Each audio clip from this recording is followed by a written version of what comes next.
Good morning, ladies and gents. Gusto ko lang gumawa ng video update regarding sa naranasan natin habagat. So this was taken last night. Nag-drive ako. Sinilip ko lang kung anong lagay nung kalsada sa labas ng subdivision namin.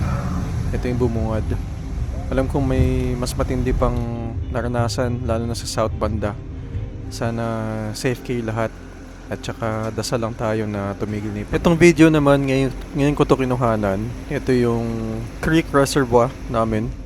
So pag nakikita nyo, medyo napupuno na siya, kalahati na siya banda. So ito yung dahilan kung bakit hindi kami binabaha sa amin.